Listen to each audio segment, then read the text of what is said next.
मेरी तरफ वेखिया जे एक बड़ा भरा दाढ़ी मुबारक रखी है नबी पाक की सुन्नत। रब ने 4 बेटियां दित्तियां, पुत नहीं दिता। मर्जियां किंदियां बोलो। बाप फौत हो गया, बाकी छोटे भरा सन। अब्बा जी ने जाते वसीयत की बड़े पुत्र नु छोटियां नु पुत्रां दी तरह पाली, दुख ना देवी। बड़े भरा ने छोटियां वीरां नु अपने बच्चों की तरह पाले है। उधर रब वालों पुत्र अपने दिता ही नहीं, मिलियां थियां। छोटियां भाइयां नु पालिया, संभिया, जवान हो गए। हुण जदों छोटे जवान होए, एक दिन कहन लगे बड़े भरा नु बोरी बिस्तरा गोल कर, बेटियां बीवी नु ले ला, दिन निकल जा।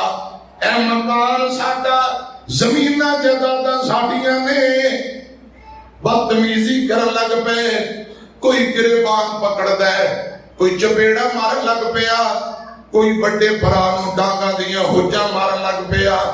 ते बड़ा रो के आंदा छोटे हो और मां जमे हो, सब कुछ ले लो, मर के भी ते सारा कुछ इत्थे ही रह जाना है।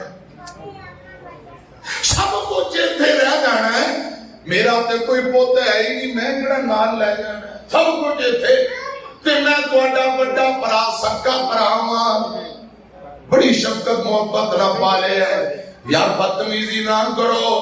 किसी ने गिरबान फड़े है, कोई धक्के दे रहे हैं। रो के बड़ा भरा कहन लग पिया, और छोटे हो एक वक्त आना है, तुसा बुलाना बुलाना है। मैं बोलना कोई नहीं, तुसा हिलाना है। मैं हिलना कोई नहीं, तुसा जगाना है। मैं जागना कोई नहीं। वो टाइम मौत वाला, हर बंदे ते आने वाला। एक वक्त आना है, मैं मर जाना है। फिर तुसी वीरा वीरा कहना ते मैं बोलना नहीं। मैं तुहाडा बड़ा भरा वां, मेरे नाल बदतमीजी ना करो। उस बड़े भाई ने जिहड़ी गल कही, साहिबे दिल ने तर्जमा कीता। बड़ा भरा कह रहा, मुके जदों सा मेरे मिट्टी दा मैं होना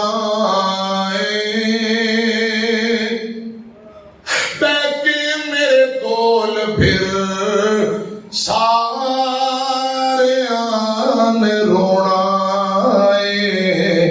मुके जदों सा मेरे, एक दिन सावा वाली ए डोर टूट जावेगी।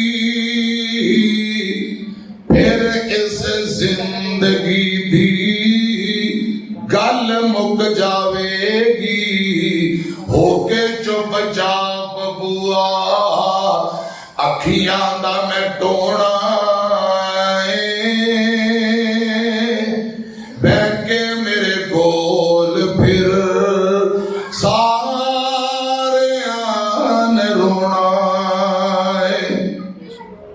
घर घर गल्ला मेरी मस्जिद स्पीकर चलान होएगा, फेसबुक पे चढ़ जाएगा, मैसेज चल जाएंगे। घर घर गल्ला मेरी मौतियां होनियां। वेग वेग अखां मैनू सब दियां रोनियां। कफन दे विच मुख अपना लकोना बैठ के मेरे कोल। फिर सारे ने रोना है। मुके जदों सा बारी बारी लोकां मैनू कंधियां ते चुकना। उस वेले घर फिर रख भी नहीं सकना। किन्ना भी बचाया खर मिट्टी थले आना है। बैठ के मेरे कोल फिर मैं अर्ज करना चाहना, अल्लाह करे सके पर आज दूजे दिन नाराजगियां खत्म करके तराम करने वाले बन जान।